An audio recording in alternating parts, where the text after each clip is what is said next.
kita mau dengar firman Tuhan. Firman yang luar biasa, mengubah hidup kita, menguatkan kita, menasehati kita. Mari buka hati, dengan hati yang bersyukur, kita mau sambut kebenaran Tuhan. Terima kasih untuk kasih yang tiada batas mengasihi kami, kasih tanpa syarat yang menerima kami apa adanya. Terima kasih Tuhan, terima kasih Yesus.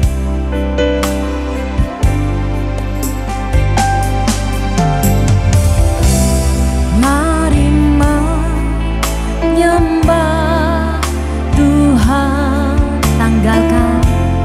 tanggalkan semua bebanku,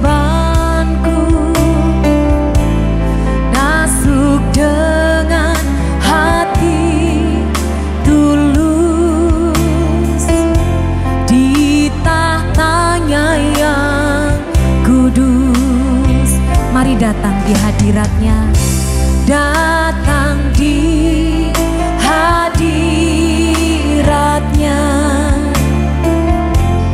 di altarnya kami sujud.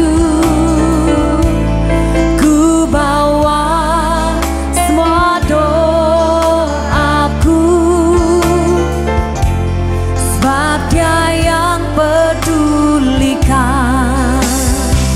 Dia mengerti semua masalahku. Tuhan telah siapkan yang terbaik bagiku. Ku nantikan indah pada waktunya, karena kasih-Nya yang tiada batasnya. Terima kasih Tuhan, terima kasih Yesus. Mari menyembah Tuhan, mari menyembah Tuhan. Tanggalkan semua bebanmu, tanggalkan semua bebanku, masuk dengan hati tulus di tatanya yang kudus. Kami datang di hadirat-Nya Tuhan, datang di hadirat-Nya, di altar-Nya. Bawa setiap doamu kepada Tuhan.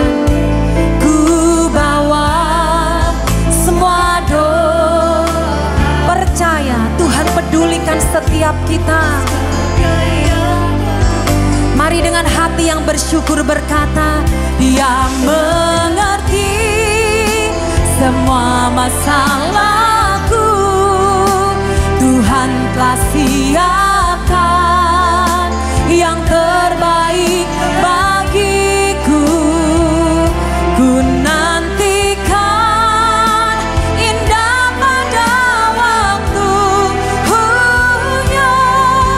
karena kasih-Nya yang tiada batasnya. Dia mengerti, Dia mengerti semua masalahku. Tuhan telah siapkan yang terbaik bagiku. Ku nantikan indah pada waktunya, karena kasih-Nya yang tiada. Mari sambut firman Tuhan dengan bangkit berdiri.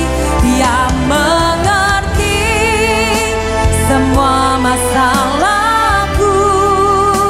Tuhan telah siapkan yang terbaik. Nantikan kasih Tuhan, ku nantikan indah pada waktunya, karena kasih-Nya yang tiada. Satu kali lagi dengan hati bersyukur. Dia mengerti semua masalahku.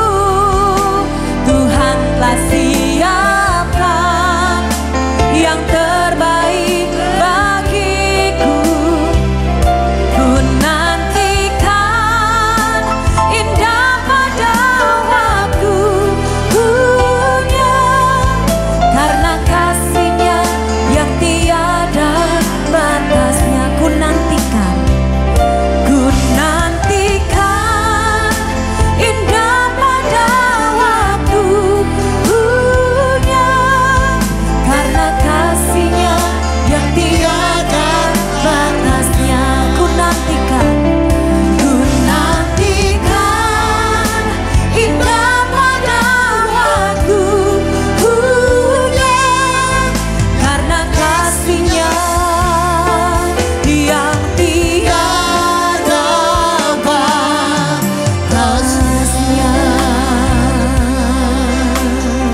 Glory, haleluya. Terima kasih Tuhan. Terpujilah nama-Mu Bapa. Engkau indah karena kasih-Mu tidak terbatas bagi kami. Terima kasih Tuhan kalau pada hari ini Bapa kami boleh memperingati hari kasih. Biarlah sungguh-sungguh Tuhan kami boleh kembali diingatkan bahwa kasih Allah itu tidak terbatas. Kami sudah menerima kasih Allah yang luar biasa. Biarlah melalui firman-Mu pada hari ini Tuhan kami boleh mendapatkan hikmahnya. Bahwa kasih-Mu itu sungguh-sungguh benar dan nyata dalam kehidupan kami. Mari Tuhan berfirman kepada kami supaya sungguh-sungguh kami boleh mempraktekkan kasih itu dalam kehidupan kami, sehingga kami boleh berbuah-buah kasih sesuai dengan kehendak Allah. Terpujilah nama-Mu Tuhan, berbicara pada kami melalui firman-Mu, dan kami siap untuk menerima firman-Mu di dalam nama Tuhan Yesus Kristus. Haleluya, amin. Silakan duduk. Shalom. Puji Tuhan. Tema hari ini adalah Love is Eternal. Artinya kasih itu abadi. Kita buka dulu di dalam 1 Yohanes pasal yang keempat ayat yang ke-16. Kita telah mengenal dan telah percaya akan kasih Allah kepada kita. Allah adalah kasih. Ini yang saya mau sebutkan, bahwa Allah adalah kasih. Kalau di dalam Kejadian pasal 1 ayat yang pertama, tidak usah dibaca, dikatakan bahwa pada mulanya Allah menciptakan langit dan bumi. Tadi dikatakan bahwa Allah adalah kasih. Dan pada mulanya, sejak mulanya, Allah sebelum menciptakan segalanya, Allah itu telah ada. Berarti bahwa kasih itu telah ada sejak mulanya. Kemudian dikatakan di dalam 1 Korintus pasal yang ke-13, di dalam 1 Korintus 13 ayat yang ke-8. Kasih tidak berkesudahan. Nubuat akan berakhir, bahasa roh akan berhenti, pengetahuan akan lenyap. Tetapi kasih tidak berkesudahan. Berarti kasih itu tidak pernah berakhir. Kalau tadi dikatakan bahwa kasih itu ada sejak mulanya. Dan kasih itu tidak akan pernah berkesudahan. Berarti kasih itu telah ada sejak awal, sekarang, dan untuk selamanya. Itulah tema kita, Love is Eternal. Kasih adalah abadi. Sekarang kita masuk berikutnya. 1 Korintus pasal yang ke-13 ayat yang ke-13. Demikian tinggal ketiga hal ini, yaitu iman, pengharapan, dan kasih. Dan yang paling besar di antaranya ialah kasih. Kita punya iman, tapi iman itu bisa berubah, iman bisa gugur, iman bisa berakhir. Pengharapan juga bisa habis, pengharapan bisa berakhir.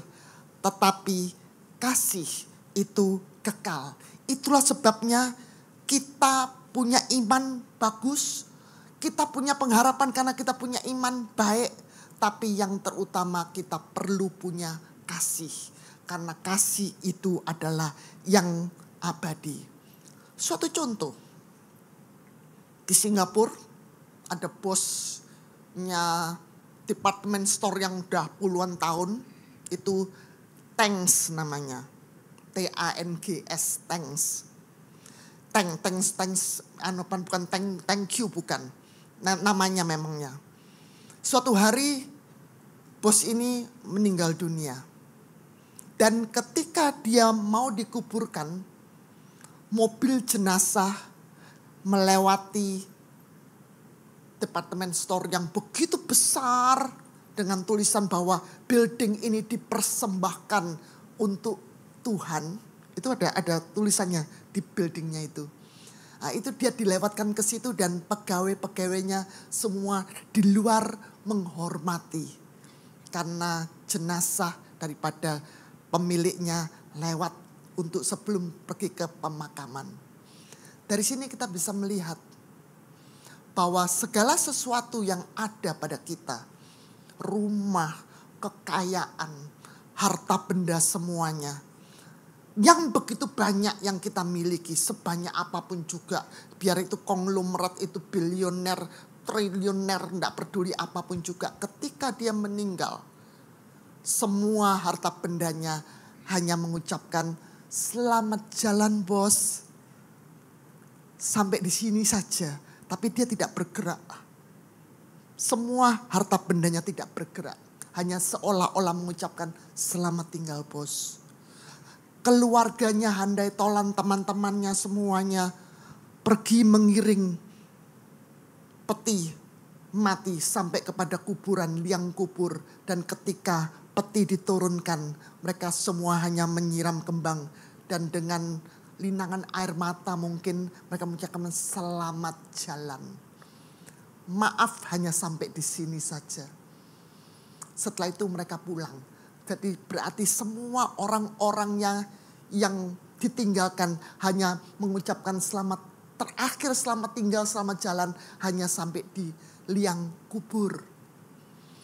Tetapi kasih, hasil perbuatan kasih yang dilakukan oleh seseorang yang meninggal, itu yang akan membawa roh daripada yang meninggal itu untuk berjalan masuk sampai ke sorga. Itulah artinya kasih. Kasih itu yang akan mengantar kita sampai masuk ke sorga. Itulah disebut tadi bahwa kasih itu yang terutama. Manusia yang mempunyai iman, manusia yang mempunyai pengharapan hanya sampai di situ saja. Tetapi kasih ini yang akan mengantar sampai masuk sorga. Makanya kalau sampai ada hari kasih, tidak ada tuh hari sabar, hari apa kan tidak ada, hanya hari kasih.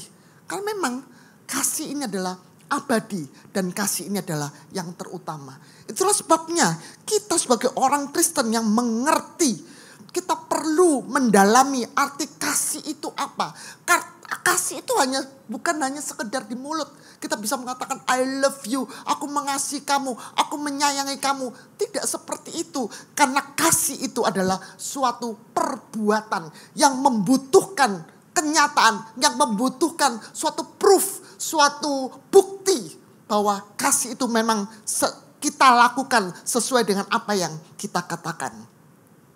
Dalam 1 Yohanes tadi dikatakan bahwa kita telah mengenal dan percaya akan kasih Allah kepada kita. Kita masuk dalam Yohanes 3 ayat 16. Ini ayat kita pasti sudah hafal semua. Bahwa karena begitu besar kasih Allah akan dunia ini, sehingga dia telah mengaruniakan anaknya yang tunggal. Supaya setiap orang yang percaya kepadanya tidak binasa, melainkan beroleh hidup yang kekal.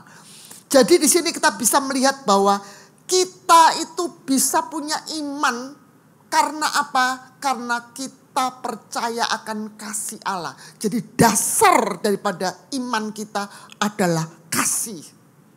Dasar yang benar daripada iman kita adalah kasih. Karena kasih itu adalah Allah sendiri. Jadi kita harus hidup di dalam kasih itu. Karena seperti dikatakan di dalam Yohanes pasal 15 ayat yang ke-9.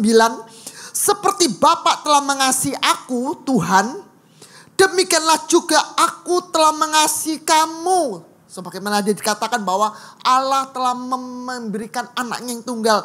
Tuhan mengasihi kita dengan mengorbankan dirinya di atas kayu salib. Itulah sebabnya sekarang dikatakan Bapa telah mengasihi aku, Tuhan.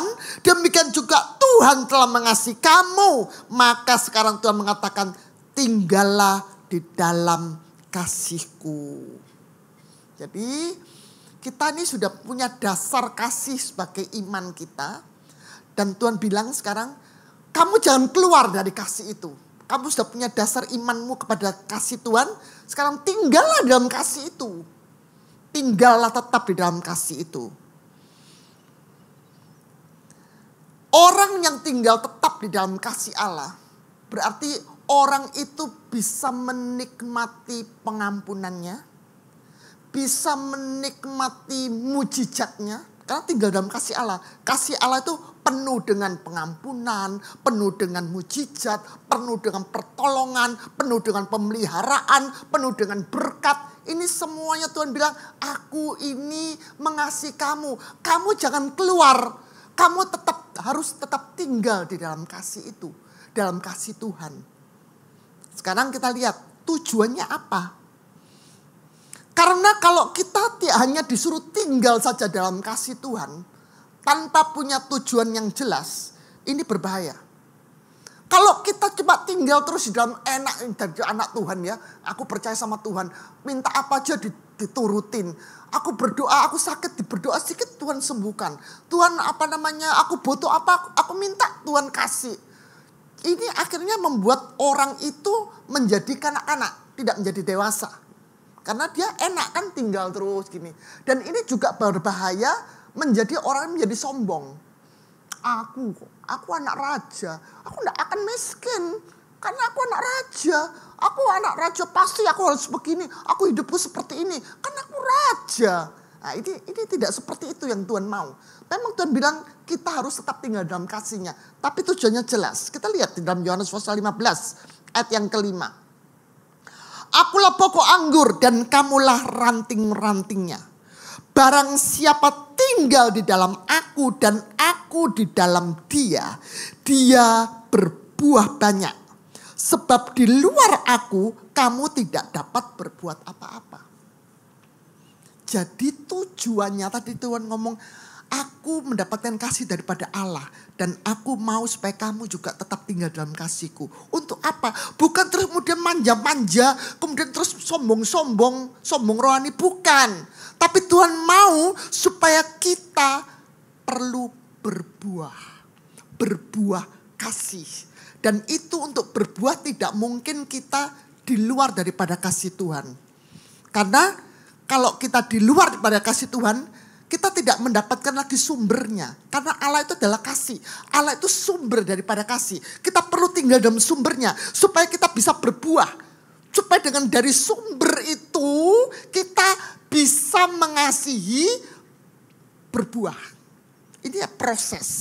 Jadi bukan hanya menerima tapi menyalurkan sampai bisa berbuah. Buah itu tidak mendadak atau keluar. Enggak. Buah itu dari pertumbuhannya, kemudian mulai keluar bunganya, kemudian mulai keluar sampai dia mengeluarkan buah. Ada prosesnya. Tapi poinnya bahwa dia harus tinggal di dalam kasih Allah. Supaya buahnya juga kasih yang daripada Allah. Bukan kasih yang salah, tapi kasih yang daripada Tuhan. Terus, ayat yang ke-10. Jikalau kamu menurut perintahku, kamu akan tinggal di dalam kasihku. Seperti aku menurut perintah Bapakku dan diam di dalam dan tinggal di dalam kasihnya. Jadi artinya kita tinggal di dalam kasih Allah itu apa maksudnya? Tadi kan Tuhan bilang kamu harus berbuah. Kamu tinggal di dalam aku supaya kamu berbuah. Nah terus apa maksudnya tinggal dalam aku?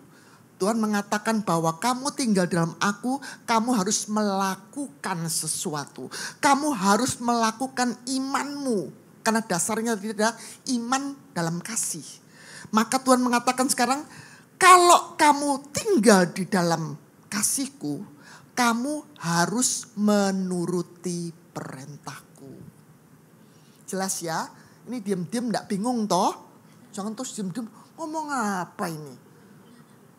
Ya, jadi ini saya mau jelaskan satu-satu supaya lebih jelas. Jadi kalau yang disebut dengan tinggal di dalam kasih Allah, supaya kita bisa berbuah adalah kita perlu hidup menuruti perintah Tuhan. Kita perlu hidup menuruti firman Allah. Jadi saudara kalau mendengarkan firman Allah itu bukan hanya untuk meninabobokan saudara ngantuk tidur. Bukan. Tapi ada tujuannya supaya saudara tetap tinggal dalam kasih Tuhan dan saudara harus berbuah. Untuk berbuah tanpa mendengarkan firman Tuhan, tanpa tahu apa perintah-perintah Tuhan, hidup saudara akan sia-sia karena saudara tidak tahu apa yang harus saudara lakukan. Terus nyambung. Ayat yang ke-12. Inilah perintahku. Tadi Tuhan ngomong toh, kalau kamu tinggal dalam kasihku, kamu harus menuruti perintahku. Terus, inilah perintahku. Dengarkan. Sebab inilah kasih kepada Allah, yaitu bahwa kamu menuruti perintah-perintahnya. Ya, inilah kasih kepada Allah, yaitu kita menuruti perintah-perintahnya. Perintah-perintahnya itu tidak berat. Catat. Perintah-perintah Tuhan yang harus kita lakukan selagi kita hidup di dalam kasih Allah tidak berat. Ayo sama-sama katakan tidak berat. Semangat, tidak berat. Tidak berat. Awas nanti kalau sampai terakhir terus kemudian wah susah bu. Tidak mungkin bu. Itu kan Tuhan. Kita kan bukan Tuhan. Tidak ada. Saudara sudah ngomong tidak berat. Ini ada Allah di sini. Tidak berat. Dan ini sesuai dengan firman Allah. Perintah-perintahku tidak berat. Tuhan tidak main-main loh. Tidak guyon loh. Terus Tuhan ngomong, tidak berat kok. Tuhan tidak mempermainkan kita. Tuhan benar-benar mengatakan serius. Perintahnya tidak berat. Ayo ayatnya ke-12. Apa perintahnya yang tidak berat? Inilah perintahku. Yaitu supaya kamu saling mengasihi seperti aku telah mengasihi kamu. Kita sama-sama baca. 1, 2, 3. Inilah perintahku, yaitu supaya kamu saling mengasihi seperti aku telah mengasihi kamu. Sekali lagi baca sendiri. 1, 2, 3. Inilah.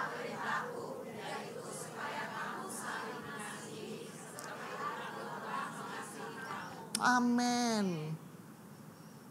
Masih susah? Susah bu. Ngawur aja. Mengasihi, kamu suruh saling mengasihi. Siapa dulu dia? Terus kita lihat Matius pasal yang ke-22 ayat yang ke-37 sampai 39. Ini perintah Tuhan. Ya, lebih jelas. Jawab Yesus kepadanya. Ini Tuhan yang bicara. 1, 2, 3 kita sama-sama baca. 1, 2, 3. Kasihilah Tuhan Allahmu dengan segenap hatimu dan dengan segenap jiwamu dan dengan segenap akal budimu. Terus. Itulah hukum yang terutama dan yang pertama. Dan hukum yang kedua yang sama dengan itu ialah kasihilah sesamamu manusia seperti dirimu sendiri. Diulang, tulis. Coba diulang lagi ayatnya dari yang pertama. Jadi Tuhan mengatakan kasihilah Tuhan Allahmu. Kita kan suka nyanyi toh. Aku mengasihi Engkau Yesus. Ya kan? Nggak susah. Memang nggak susah. Nyanyi sama air mata tidak susah. Tapi Tuhan mengatakan, kalau kamu mengasihi aku, kasihlah aku dengan segenap hatimu, dengan segenap jiwamu, dan dengan segenap akal budimu. Apa artinya? Dengan segenap hatimu, dengan segenap jiwamu, dengan segenap akal budimu, berarti sama dengan seluruh hidup kita. Kita perlu mengasihi Tuhan. Berat? Tidak ada yang jawab, tidak berani sudah. Tapi Tuhan mengatakan kasihi Tuhan Allahmu, berarti dengan segenap hidup kita. Jangan hanya cuma di mulut pinter, air mata buaya turun. Tuhan tahu hati kita. Tuhan bilang, hatimu tidak ada Tuhan. Kita tidak bisa mengabdi Tuhan. Maka Tuhan bilang, jangan main-main. Kalau kamu mengasihi aku, kasih aku dengan segenap hidupmu. Karena hidup itu dengan hati, jiwa, akal budi. Terus, yang berikutnya. Dan ini adalah hukum. Berarti kalau kita tidak melakukan hukum, kita akan dihukum. Jadi mau enggak mau loh, kita enggak bisa lari. Ini hukum yang terutama dan yang pertama. Kalau kita menjadi pengikut Tuhan, ini hukum yang terutama. Jadi jangan ngomong, aku melakukannya itu bu, itu melakukan gitu. Tidak bisa. Dasarnya hukum yang pertama dan yang terutama. Itu hukum yang pertama. Buat apa kita datang beribadah sama Tuhan tiap minggu, kita pelayanan kalau kita tidak mengasihi Tuhan? Tapi Tuhan mengatakan, kamu kalau mengasihi aku, kamu harus dengan segenap hidupmu loh. Jangan munafik. Jangan cuma hari minggu aja atau hari-hari ibadah kamu melayani Tuhan seolah-olah. Tapi di luar daripada itu, engkau tidak mengasihi aku. Itulah sebabnya yang kedua. Terus ayatnya yang berikutnya dikatakan bahwa, dan hukum yang kedua, yang sama dengan hukum yang pertama. Jadi bukan, ini yang hukum kedua bu, berarti yang pertama yang lebih penting. Tidak, Tuhan bilang sama. Katakan lagi sama. Sama yang pertama dan yang kedua. Yaitu kasihilah sesamamu manusia seperti dirimu sendiri. Kita mengasihi Allah dengan segenap hidup kita. Kita mengasihi sesama kita seperti dirimu sendiri, berarti dengan hidup kita. Karena apa? Mengasihi diri sendiri tidak mungkin separuh-separuh. Ada enggak di antara kita yang menanyakan, bu, angkat tangan, kenapa? Bagaimana caranya mengasihi diri sendiri? Maaf kalau ada yang angkat tangan seperti itu, Anda tidak normal. Masih tanya bagaimana cara mengasihi diri sendiri. Nggak usah diajarin, anak kecil sudah langsung tahu bagaimana mengasihi diri sendiri. Dia mau makan apa, dia nggak suka, dia karena dia nggak mau. Dia mengasihi diri sendiri. Dia nggak peduli mau mamanya kalang kabut, mau pembantunya sampai ganti-ganti terus karena dia cerewet. Nggak peduli dia. Pokoknya aku nggak mau, aku nggak senang begini. Itu mengasihi diri sendiri. Kan saya pernah kan mengkhotbahkan juga. Coba kalau kita dikasih, itu dikasih loh padahal souvenir. Gratis loh padahal itu. Belum disuruh bayar. Kalau sudah ada pilihan warna-warni, makanya saya bilang kalau kasih souvenir, gak usah warna-warni bu. Satu warna semua. Dan itu ribut. Mestinya cuma 5 menit menyambikan jadi 1 jam. Karena bingung, aku milih ini. Lu, bagusan punya aku. Aku milih, aku batal. Aku tuker ya. Kenapa? Karena mengasihi diri sendiri. Tidak pernah kan saudara kemudian, oh bagus-bagus ya. Ini bu, pilih dulu sendiri. Tidak usah biar yang lain milih sendiri dulu. Nanti saya sisa-sisanya. Tapi yang lainnya sisanya tidak bagus bu. Tidak semuanya bagus, kasih aja yang lain. Ada enggak? Enggak usah sungkan. Memang enggak. Ini loh, jadi kita tahu bahwa kita tuh mengasihi diri sendiri. Yang enak-enak pasti kita, aku. Yang bagus-bagus aku. Karena kita mengasihi diri sendiri. Sekarang Tuhan mengatakan, kalau kamu mengasihi aku, sama seperti tadi ayatnya, kasihi Allah dengan segenap hidupmu. Kasih sesama dengan segenap hidupmu, seperti dirimu sendiri. Berarti kita, kalau kita mengatakan kita mengasihi Allah, kita perlu mengasihi sesama kita seperti kita mengasihi diri sendiri. Jadi kalau kita mengatakan kita punya kasih akan Allah, nggak usah repot, Allah nggak kelihatan. kita tidak bisa membuktikan saudara-saudara mengatakan aku kasih Allah Tuhan. Apa buktinya? Ya tidak ada, Tuhannya tidak ada, tidak kelihatan. Maka kata Tuhan bilang, kasih sesamamu. Kasih sesamamu. Seperti engkau mengasihi dirimu sendiri. Sekarang saya mau tanya. Apakah susah mengasihi sesamamu seperti dirimu sendiri? Tidak berani jawab. Saya mau tanya. Apakah saudara susah untuk mengasihi diri saudara sendiri? Tidak. Berarti saudara mengasihi sesamamu susah atau tidak? Makanya tadi Tuhan bilang toh, perintah-perintahku tidak susah. Tidak sukar, tidak sulit. Perintah-perintahku tidak berat. Karena mengasihi diri sendiri apanya yang berat? Nah sekarang pertanyaannya, kenapa kok kita susah untuk mengasihi sesama kita? Kita sudah berpuluh-puluh tahun jadi anak Tuhan. Kita berpuluh-puluh tahun mengenal firman Allah dan kita tahu hukum ini. Tapi kita sudah jalankan belum? Karena kasih adalah yang terutama. Tanpa kasih semuanya sia-sia. Mau pelayanan besar pun tanpa kasih semua sia-sia. Dan Tuhan kembali lagi mengatakan tidak berat karena sama seperti engkau mengasihi dirimu sendiri. Dan bagaimana itu? Coba kita lihat dalam 1 Korintus, apa itu kasih? 1 Korintus pasal 13 ayat 4 sampai 8. Kasih itu sabar. Pasti kita sabar akan barang diri sendiri. Apa kita pernah menghitung dia mukul itu? Bodoh, aku kenapa kamu telat terus ini? Pernah enggak? Ini kirim ke rumah sakit jiwa. Kita pasti sabar kan? Kita, aduh, dimaafkan. Soalnya aku memang enggak ngerti, aku enggak tahu. Ya udah enggak apa-apa. Enggak usah takut, enggak usah bingung, enggak usah gelisah, tetap aja tenang, sabar. Tapi kalau sama orang lain, wih ini gemes aku. Daplek memangnya. Iya kan? Tuh. Kasih itu murah hati. Nah, kalau sama diri sendiri, berapapun bayar. Aku suka kok, beli. Loh, tapi sudah gak usah tapi ambil. Aku suka, aku mau, ambil. Coba untuk orang lain. Ngawur, jangan dulu. Siapa dia? Untuk pelayanan, oh jangan dong, berapa aku masuknya keluar segitu, jangan rugi aku. Loh, padahal yang pusatnya ya dari Tuhan loh. Tapi kalau untuk kembali ke Tuhan kok rugi-rugian, makanya Tuhan juga rugi-rugian sama kita. Soalnya Tuhan bilang, aku kasih kamu segini, kamu enggak mengeluarin, rugi aku kata Tuhan. Ya enggak tak kasihkan orang lain.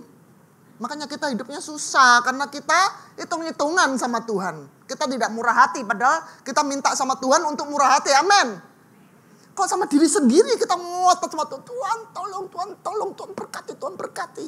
Tapi begitu sesama kita, begitu pelayanan yang Tuhan mau, begitu diakonia. Aduh, sudah. Jangan aku sendiri keperluanku banyak loh.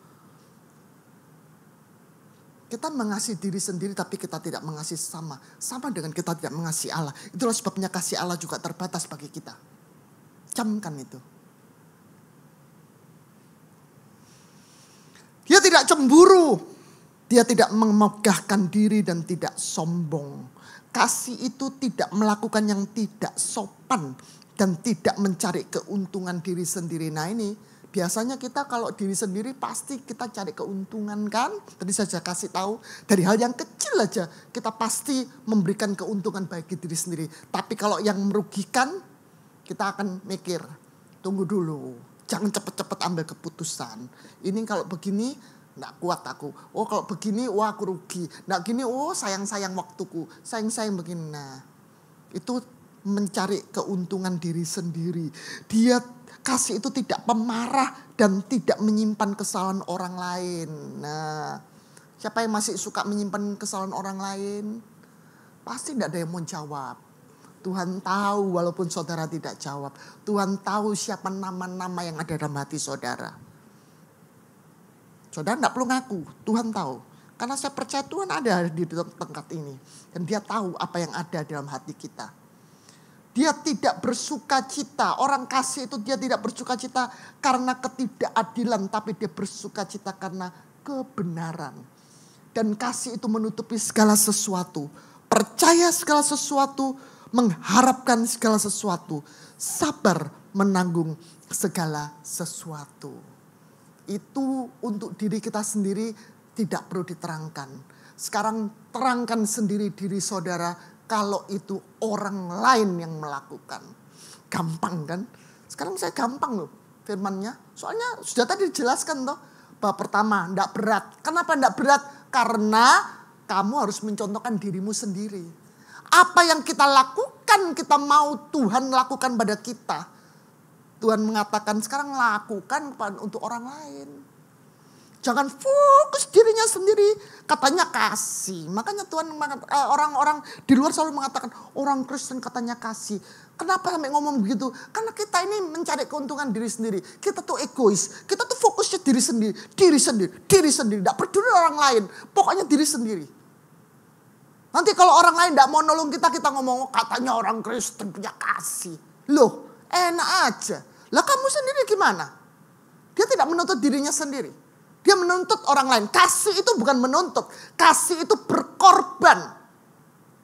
Biasanya kita kalau meminta sesuatu, minta bantuan, minta pertolongan dari teman-teman kita sesama iman, kok tidak dikasih. Kemudian sudah ngomong, orang Kristen katanya tidak punya kasih.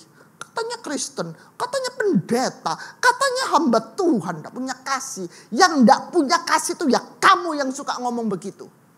Karena kamu tidak bisa mengasihi orang lain. Kamu tidak mau tahu orang lain bagaimana keperluannya. Kita cuma ngomong tidak punya kasih, tidak punya. Kamu yang tidak punya kasih. Karena kita yang menuntut. Kasih itu tidak menuntut bahkan berkorban. Kita tidak mau tahu orang lain apa kesusahannya. Pokoknya aku yang harus ditolong. Aku yang minta tolong. Kamu harus tolong aku. Itu orang tidak punya kasih.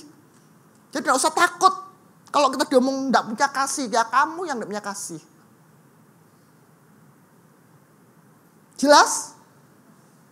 Jelas? Tidak berani ngomong. Apa saudara sering ngomong begitu? Enggak kan? Saya percaya ini ladies enggak gitu. Jangan sampai ada yang seperti itu. Makanya saya jelaskan sekarang. Mumpung belum melakukan, saya ingatkan. Jangan pernah mengatakan seperti itu. Karena kita yang harus mengerti apa itu artinya kasih. Lukas pasal 6 ayat yang ke-31. Dan sebagaimana kamu kehendaki supaya orang perbuat padamu, perbuatlah juga demikian kepada mereka. Jadi kalau kita mau orang lain sabar sama kita yang harus sabar memberi contoh. Kita yang harus melakukan terlebih dahulu. Sabar itu kayak gini loh. Karena kita dikatakan bahwa kita itu hidup dalam kasih Allah. Makanya Tuhan mengatakan kalau kamu di luar kasih Allah, kamu tidak bisa berbuah. Karena tidak tahu contohnya, tidak tahu apa itu kasih. Bagaimana itu kasih. Tapi ketika kita tinggal dalam kasih Allah, maka ketika kita mau orang lain lakukan kepada kita harus memberikan contoh. Ini loh orang yang sabar tuh kayak gini. Kita lakukan dahulu kepada orang lain supaya orang lain bisa melakukan kepada kita. Makanya tadi dikatakan jangan egois. Jangan maunya orang lain mesti ngerti aku loh. Aku di orangnya memang begini. Kamu mesti aku mengerti aku dan terimalah aku apa adanya. Wah enaknya. Tapi dia tidak mau berubah. Kita yang harus berubah menunjukkan iya aku salah. Aku orangnya memang tidak sabar. Aku sekarang mesti menunjukkan kesabaran. Aku harus sabar sama orang. Belajar, berubah. Makanya tuh diajarkan di gereja base ini karakter. Kita harus berubah karakter kita. Menuju pada karakter kasih. Karena kasih itu bukan hanya kasih saja. Tapi kasih tadi dijabarkan luas. Kasih itu luas. Nah itu perlu kita lakukan terlebih dahulu kepada orang lain. Supaya orang lain bisa melakukan pada diri kita. Lah itu kalau kita lakukan terus yang baik-baik, kita lakukan menjadi suatu karakter, ini yang menghasilkan buah. Karena secara kita tidak sadar kita sudah biasa melakukan seperti itu. Kita berbuah, orang-orang ini semua mempunyai karakter yang baik karena kita memberikan contoh karakter yang baik. Buah-buah kita luar biasa banyak kalau kita melakukan di antara sesama kita. Tidak usah bingung cari di luar, sesama kita aja. Sesama kita aja lihat di sini aja seberapa banyak. Ini kalau saling membuahkan, saling berbuah seperti ini, itu sudah bagus loh. Tapi harus dimulai dari diri kita sendiri. Ada seorang kakak beradik. Sama-sama mempunyai tanah perkebunan yang luas. Berdampingan. Tanahnya besar. Ini satunya besar. Perkebunan dua-dua. Satu saudara. Jadi kadang-kadang mereka juga saling meminjam peralatan untuk perkebunan. Cangkul kayak apa enggak tahu, bulldozer. Tapi pada suatu hari, setelah 30 tahun mereka hidup bersama. 30 tahun. Satu hari hanya karena salah misunderstanding. Salah mengerti dalam komunikasinya. Bentrok, geger. Dan geger ini tidak diselesaikan. Sampai akhirnya mereka betul-betul saling membenci. Bahkan putus hubungan. Mereka sudah tidak mau lagi. Mereka tidak mau berhubungan. Padahal rumahnya itu kan berdekatan. Karena tanahnya bersebelahan. Akhirnya mereka putus hubungan. Mereka sudah tidak pernah lagi kerjasama. Mereka tidak pernah lagi berhubungan. Tidak pernah nyapa. Nah seperti itu. Pada suatu hari,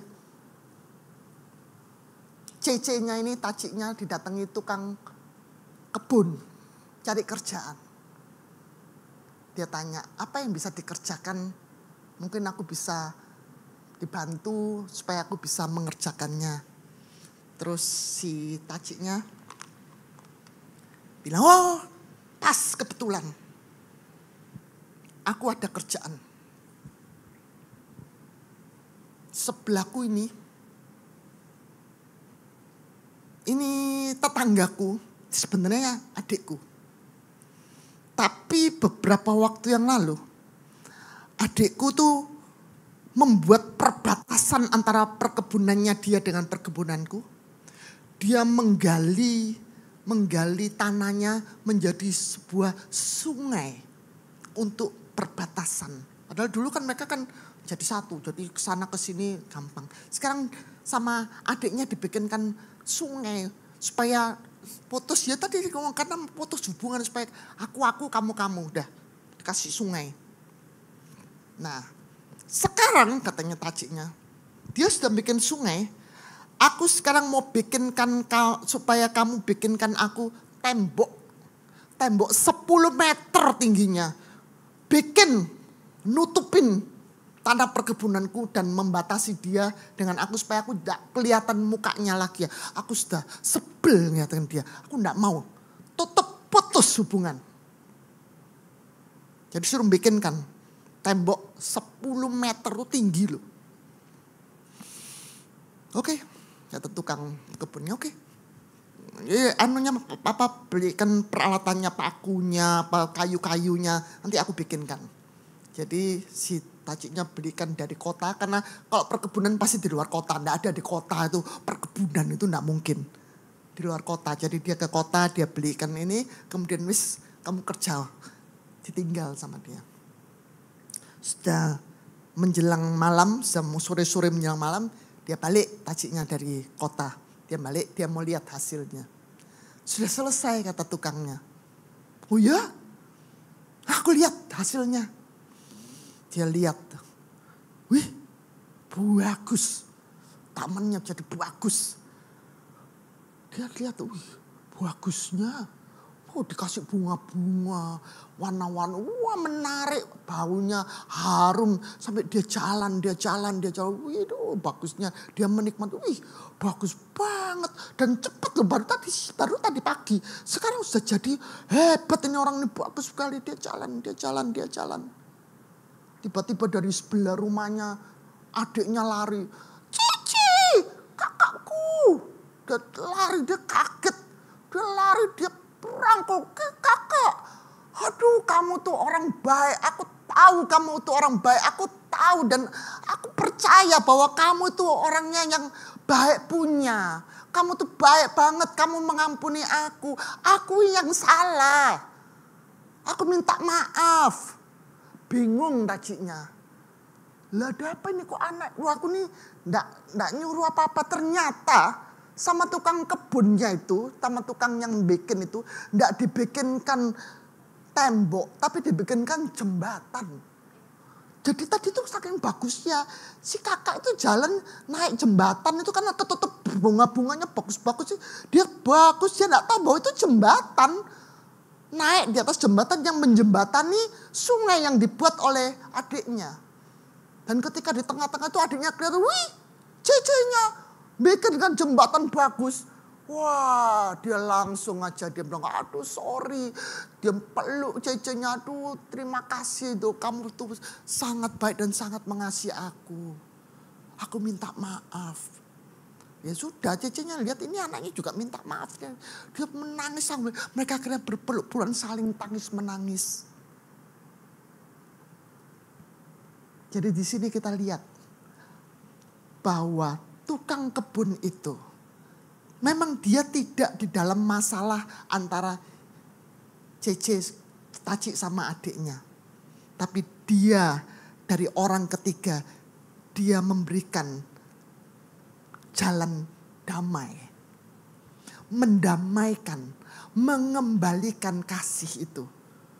Membuat kakaknya untuk berbuat kasih terlebih dahulu tanpa disengaja.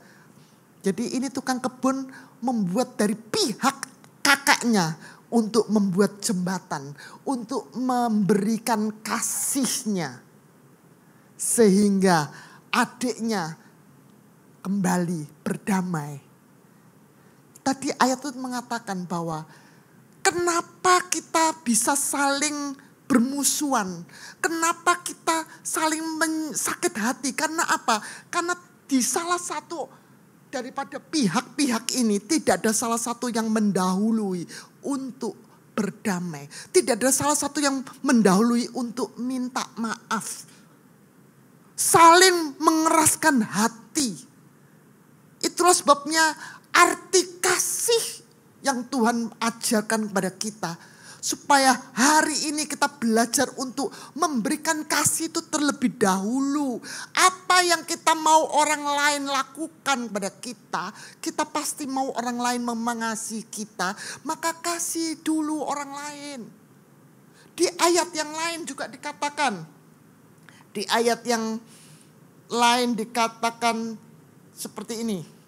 Bahwa ketika kita mau memberikan korban. Nah, persembahan. Sebab itu jika engkau mempersembahkan persembahanmu di atas mezbah. Dan engkau teringat akan sesuatu yang ada dalam hati saudaramu terhadap engkau. Loh ini jelas ya. Ketika engkau mau mempersembahkan persembahanmu di atas mezbah. Dan engkau teringat akan sesuatu yang ada dalam hati saudaramu terhadap engkau. Berarti yang mempermasalahkan siapa? Bukan kita loh, orang lain. Tapi kita tahu ada sesuatu di hati mereka mengenai kita. Maka Tuhan mengatakan tinggalkan persembahanmu di depan mezbah itu. Dan pergilah berdamai dahulu dengan saudaramu. Lalu kembali untuk mempersembahkan persembahanmu itu. Berarti kita yang harus mendahului. Untuk berbuat kasih. Untuk mengampuni. Untuk meminta maaf. Itu orang lain loh. Itu kalau kita biasanya kan kita ngomongin masa bodoh. Dia yang mikir kok. Dia yang jelek-jelek sama aku. Ya biarin, itu kan urusannya dia. Pokoknya aku enggak. Biasanya kita begitu. Kita ngomong pokoknya aku enggak. Tapi orang lain gemes nggak no kita. Kata Tuhan bilang enggak bisa. Buat apa kamu pelayanan kalau kamu orang lain tuh melihat matanya tuh enggak seneng sama kamu. Selesaikan. Berdamai dahulu. Berarti kita yang mesti minta damai loh. Jadi seperti tadi Taci itu. Kakaknya itu. Dia harus yang membuat jembatan terlebih dahulu. Nah itu kebetulan orang lain yang memberikan ide untuk berdamai. Tapi kita lihat. Dari hasil daripada perdamaian itu maka mengembalikan lagi kesatuan, persatuan antara kakak dan adik tadi. Saya ingat tadi lagu yang dinyanyikan. Persatuan. Kalau kita ada persatuan baru kita kuat. Kalau kita tahu ada orang lain, tidak usah jauh-jauh, tidak usah yang di luar. Kita cukup dengan di antara kita sendiri. Di antara sesama ladies devotion yang ada. Pasti tidak semua orang itu senang sama kita. Ya ada senang, memang senang. Tapi pasti ada juga yang ada sesuatu dalam hatinya. Apalagi kita yang sama-sama sekota. Mungkin dengan saya jarang ketemu. Tapi kalau sering ketemu, biasanya kan ada sesuatu. Ganjel. Nah ini perlu diselesaikan. Kalau enggak kita enggak bisa bersatu. Kalau enggak bersatu kita enggak akan kuat. Digoncang sedikit sama setan, ambrol kita. Makanya perlunya kasih.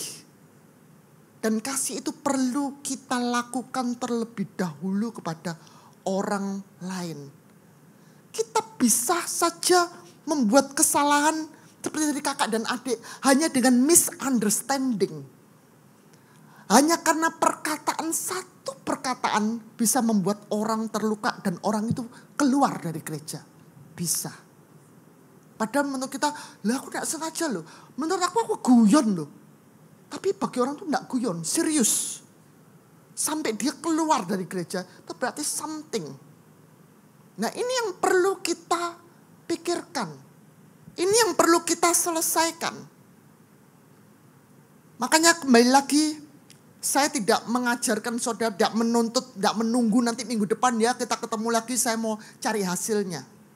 Sekarang kita mau belajar dari antara kita sendiri. Bagaimana kita harus berani membiasakan diri untuk membagikan kasih. Salah satu bentuk kasih yang hari ini kita akan praktekkan. Saya mengundang para pengurus dan koordinator Ladies Devotion. Silakan maju ke depan.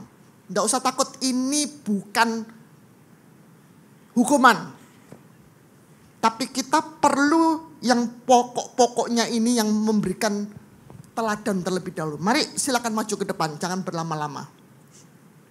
Pengurus dan koordinator Ladies Devotion, silakan maju. Bu Siska, Bu Heni, Halim, Bu Heni Kris. Silakan maju ke depan. Kita mengawali dengan para koordinator dan pengurus Ladies Devotion pada malam ini. Tadi saya katakan bahwa mungkin kita tidak merasa, tetapi ada orang-orang yang merasa hurt, disakiti atau tersinggung. Itulah sebabnya dalam kesempatan ini saya mau memberikan suatu teladan bagaimana saudara nanti akan menyelesaikan juga di luar daripada acara ini. Ibu Lydia silakan maju ke depan. 1, 2, 3, 4, 5, 6, 7, 8, 9, 10, 11, 12, 13, 14. Pas. Coba 1, 2, 3, 4, 5, 6, 7. Ya agak. Ya. Sekarang saya akan memberikan contoh dan dimulai dari saya sendiri. Kamu mangki ikut aku. Saya akan mengucapkan minta maaf kepada mereka. Mungkin mereka juga ada sesuatu mengenai saya. Saya tidak tahu. Tapi tidak ada salahnya. Kita akan semua ikut. Kita akan mengatakan minta maaf. Saling minta maaf. Karena kita tidak tahu apa yang ada dalam hati orang. Nanti di rumah juga minta maaf pada saudara-saudaramu, mungkin pada suamimu, mungkin kepada anakmu. Belajarlah mengucapkan kita minta maaf, itu adalah bentuk kasih yang paling simpel yang bisa kita lakukan. Belajar untuk bisa merendahkan diri. Jangan ada mempertahankan harga diri kita. Itu yang membuat suatu pertikaian, membuat suatu permusuhan, dan membuat suatu perpecahan dalam kehidupan kita. Kita mulai. Aku minta maaf kalau aku ada kesalahan. Aku minta maaf. Aku minta maaf. Aku minta maaf. Aku minta maaf. Aku minta maaf. Aku minta maaf.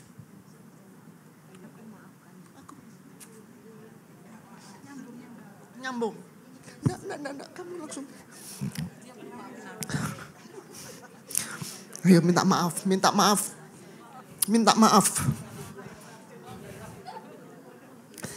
Minta maaf, Bu. Minta maaf kalau ada salah ya. Minta maaf kalau ada salah. Minta maaf. Minta maaf. Minta maaf, sorry. Minta maaf.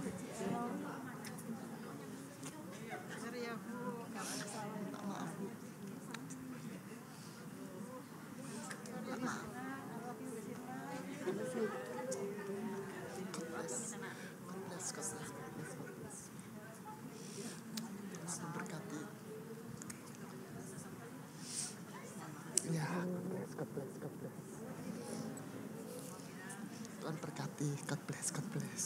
Tuhan berkati ya, Tuhan berkati.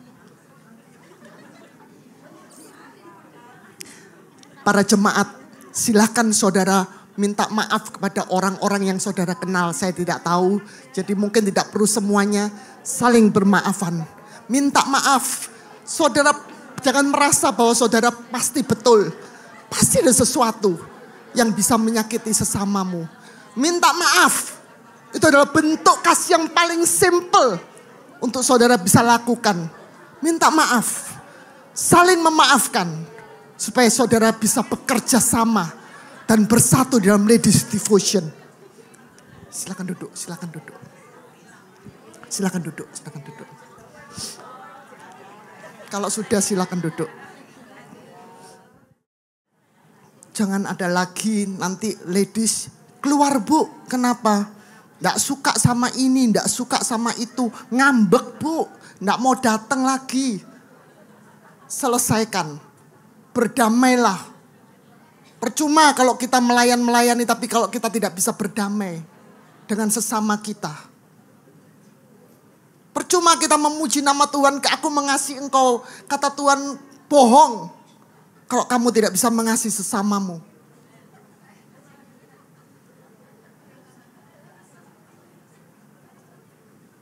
Pemusik silakan naik ke depan. PR, tugas, nanti pulang. Jangan tunggu orang-orang yang menyakiti kamu minta maaf. Tapi mintalah maaf terlebih dahulu. Berbuah-buahlah terlebih dahulu. Dan saya jamin kalau kita yang memaafkan orang terlebih dahulu, orang akan memaafkan kita. Dan suatu rekonsiliasi yang indah terjadi dimanapun kita berada. Di dalam hubungan dengan sesama, di dalam rumah tangga dan keluarga. Antara suami dan istri, antara mama dengan anak. Itu semua akan terjadi dengan indah. Maka kebahagiaan itu akan terjamin ada dalam rumah tangga kita. Dan kalau kasih Allah ada dalam kehidupan kita, dimanapun kita berada, maka itu Allah juga akan ada beserta dengan kita. Dan kalau Allah ada dalam kita, gak usah ngomong, semuanya Tuhan bisa menggenapinya. Apapun yang terjadi dalam hidup kita, Tuhan perhatikan. Cukup dengan kita bisa mengasihi sesama kita seperti kita mengasihi diri sendiri. Dan itu lakukanlah terlebih dahulu. Jangan menuntut orang lain, tapi lakukan terlebih dahulu. Maka itu adalah kita mengasihi Allah, dan Allah akan mencurahkan kasih-Nya dalam kehidupan kita. Terima kasih buat firman-Mu pada hari ini Bapa.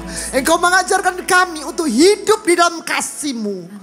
Bukan untuk menjadi orang Kristen yang manja, tapi menjadi orang Kristen yang dewasa, yang mau memberikan proses, memberikan kasih kepada sesama kami. Sama seperti kami mengasihi diri kami. Sehingga kami boleh berbuah-buah kasih. Tuhan, ini kami Tuhan. Biarlah firman-Mu boleh memberikan kami kekuatan, kemauan dan kemampuan untuk menyampaikan kasih terlebih dahulu kepada sesama kami. Supaya kami boleh menjadi terang-Mu, menjadi teladan bahwa kami hidup di dalam kasih Allah. Kami hidup di dalam sumber kasih itu sendiri, yaitu Allah, Yesus yang menjadi sumber kasih itu.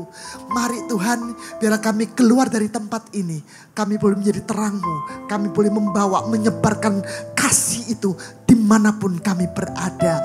Kami bisa memberikan, kami bisa memberikan korban, bukan menuntut, bukan untuk menerima, tapi kami boleh mengasihi sesama kami, karena kami mau mengasihi Allah kami.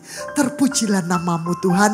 Pimpin kami supaya sungguh-sungguh Ladies Devotion di tempat ini boleh menjadi terang-Mu dimanapun kami berada. Terima kasih Bapa. Di dalam nama Tuhan Yesus kami berdoa dan mengucap syukur. Mari kita taruh tangan kita di dada. Untuk menerima berkat itu mudah bagi Tuhan, tetapi penting kita menjaga hati kita. Hati kita perlu diisi dengan kasih. Karena dari situlah akan terpancar kehidupan kita yang penuh dengan kasih Allah. Ladies yang dikasihi Tuhan, jadilah berkat dan terimalah berkat dan rahmat dari Allah Bapa di surga. Di dalam Putra Tunggalnya Yesus Kristus yang telah mati dan bangkit untuk kita. Dan dalam persekutuan dengan Roh-Nya yang kudus, mulai hari ini sampai Tuhan Yesus datang untuk kedua kalinya. Kita tutup dengan doa Bapa kami bersama. Bapa kami yang di surga, dikuduskanlah nama-Mu, datanglah kerajaan-Mu, jadilah kehendak-Mu di bumi seperti di surga. Berikanlah kami pada hari ini makanan kami yang secukupnya, dan ampunilah kami akan kesalahan kami, seperti kami juga mengampuni orang yang bersalah kepada kami. Dan janganlah membawa kami kepada percobaan, tetapi lepaskanlah kami daripada yang jahat. Karena Engkau yang punya kerajaan dan kuasa dan kemuliaan sampai selama-lamanya. Amin. Tuhan Yesus memberkati.